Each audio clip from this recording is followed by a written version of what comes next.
Otra revolución que se dio durante los 90, otra revolución, también fue en el en el campo de las telecomunicaciones. Y eso, todos podemos ser testigos presenciales de esa bendita revolución de las telecomunicaciones, que también como liberales o libertarios tenemos nuestras críticas, porque nosotros somos más exigentes en cuanto a lo que implica una revolución liberal. Pero bueno, hay que reconocer los avances o las políticas de ese entonces que se dieron, ¿no?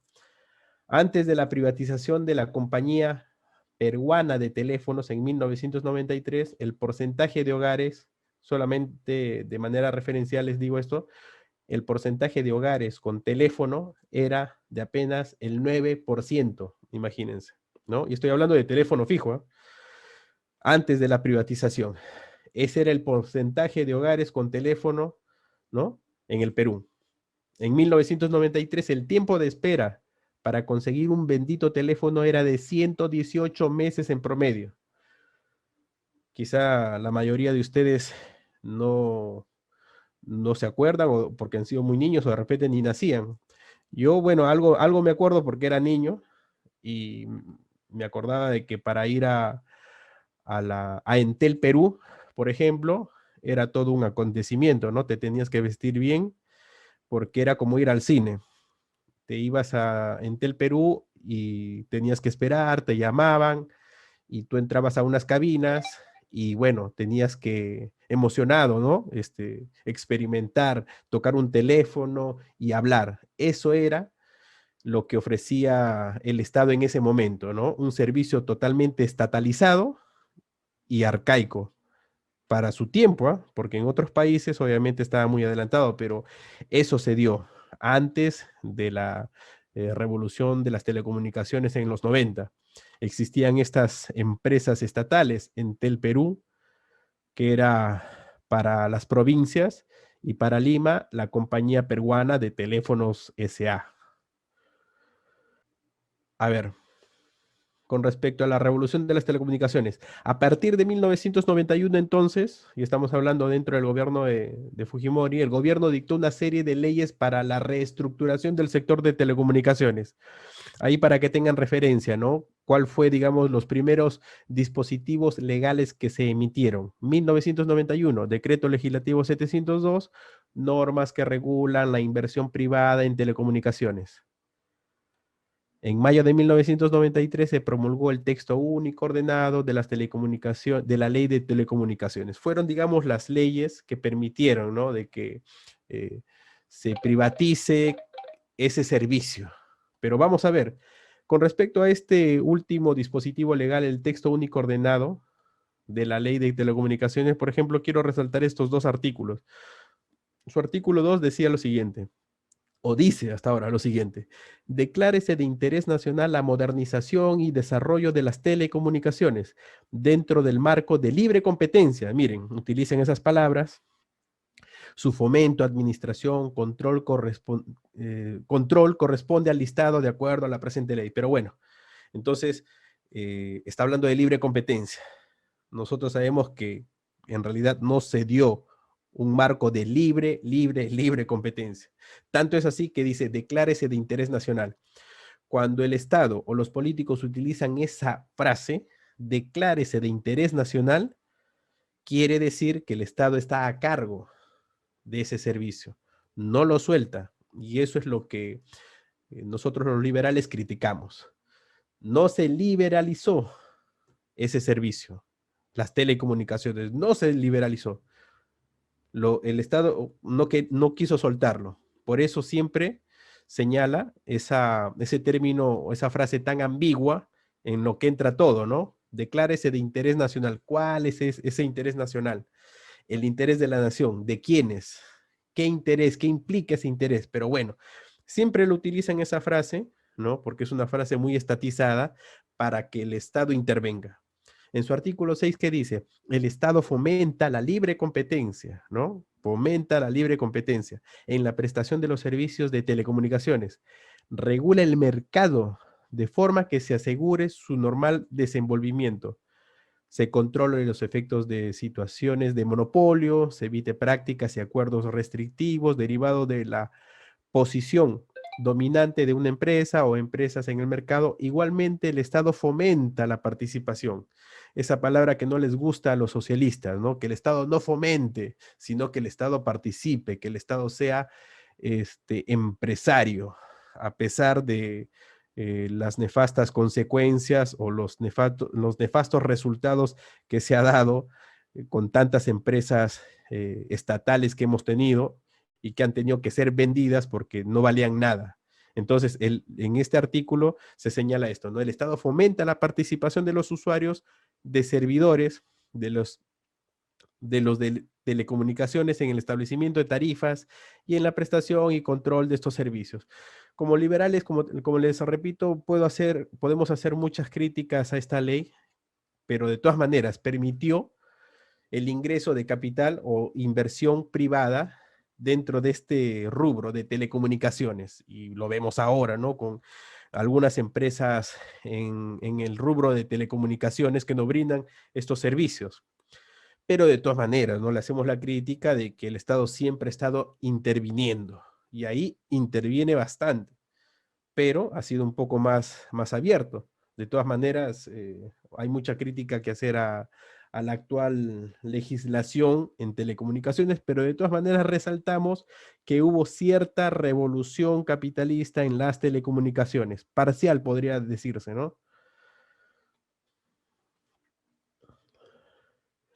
En el campo de la electricidad, por ejemplo, también se dio una especie de revolución, la expansión eléctrica, la estatización de las empresas eléctricas asociadas. A ver, acá sí quiero comentar, por ejemplo, este libro que he tenido la suerte de conseguirlo, que no está muy comercializado en algunas librerías, no sé si lo ven, creo que sí.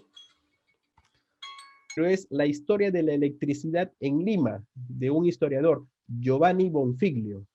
Eh, la historia de la electricidad en Lima. Me gustó bastante porque con este libro se demuestra de que el inicio del servicio de la electricidad, del servicio público de electricidad en Lima, y no solamente en Lima, después en provincias, el inicio fue privado. Lo prestaron varias empresas privadas. Es más, existían si no me equivoco, alrededor de 10 empresas privadas que prestaban el servicio de electricidad en Lima y en provincias. Eso fue el nacimiento para aquellas personas amantes obviamente estoy hablando de los socialistas, ¿no? Amantes y que idolatran mucho los servicios estatales, los servicios públicos inherentes al Estado. Con esta clase de libros, es pequeño pero muy interesante, se demuestra de que esos servicios que ahora están monopolizados antes estaban en poder del mercado privado, del propio mercado nada más. Entonces, antes existieron muchas empresas, una de ellas, las que ustedes están viendo ahí, empresas eléctricas asociadas. Y ese conjunto de empresas privadas fue estatizada. Y eso se dio durante la primera fase del gobierno militar instaurado en 1968 por Velasco. Solamente se estatizó por temas meramente ideológicos.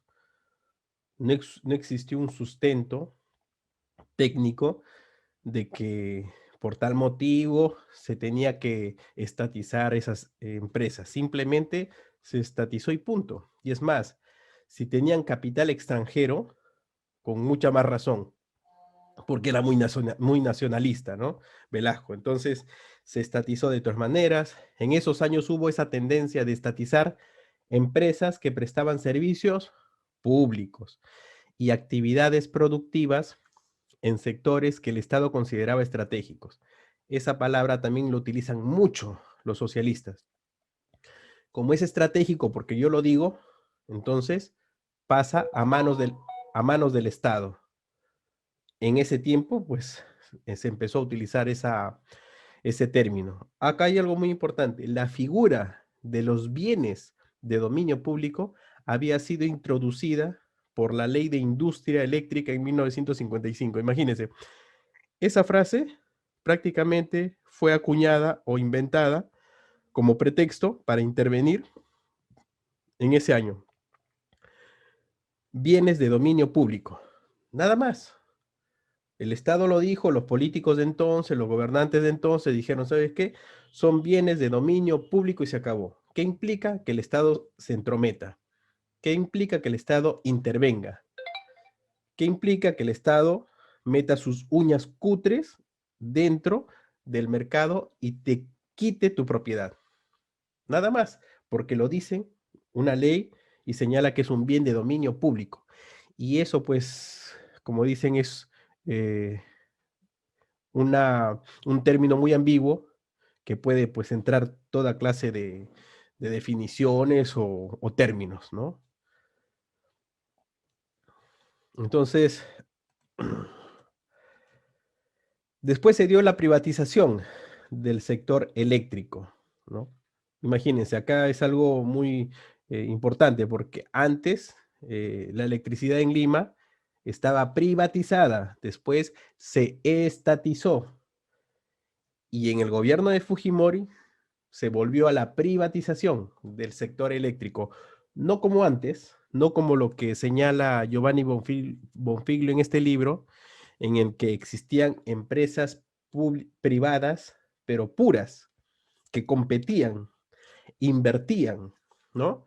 En empresas hidráulicas, invertían para brindar mayor servicio a una mejor calidad, no. Ahora, bueno, la privatización del sector eléctrico, digamos, ha sido parcial, ¿no? Desde el punto de vista liberal, ha sido parcial. Pero bueno, se dio una privatización que también la estamos sintiendo ahora, hasta ahora, la privatización del sector eléctrico que comenzó en 1994 y se prolongó hasta el 2002, pero no se llegó a culminar, ¿no?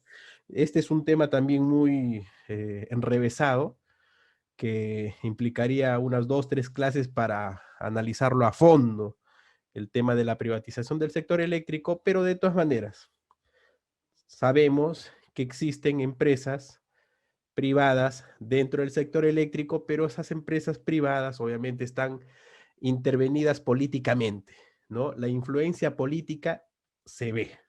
Acá en Trujillo también, Hidrandina, ahí dice, ¿no? Empresa privada, pero sabemos de que no funciona como una empresa privada, porque tiene un directorio y en ese directorio está conformado por personas que están dedicadas a la política. Entonces, no se comporta como una empresa, pues.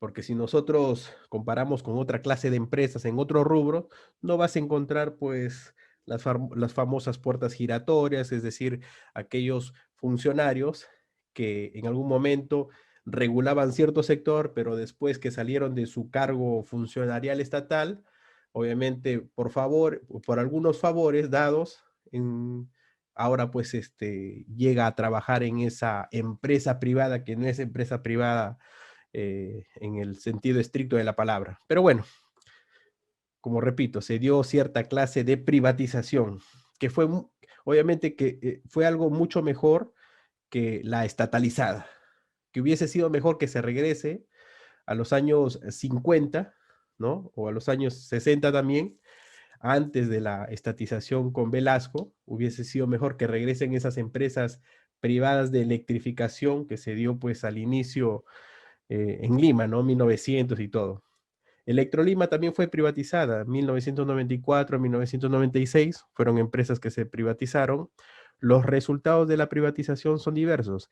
Se amplió la frontera eléctrica, el número de clientes, la mejora de la calidad de los servicios. Bueno, fueron efectos que se dieron, que estos efectos pudieron ser mucho mejor y de hecho son así cuando el mercado es totalmente libre, pero bueno, hasta ese extremo no se atrevió el gobierno de Fujimori, pero de todas maneras se reconoce y eso está documentado en libros, ¿no? Como el de Jaime de Altaos, también otros libros, que sí existió, pues existieron muchos resultados de esa privatización parcial, ¿no? En el rubro de la electricidad.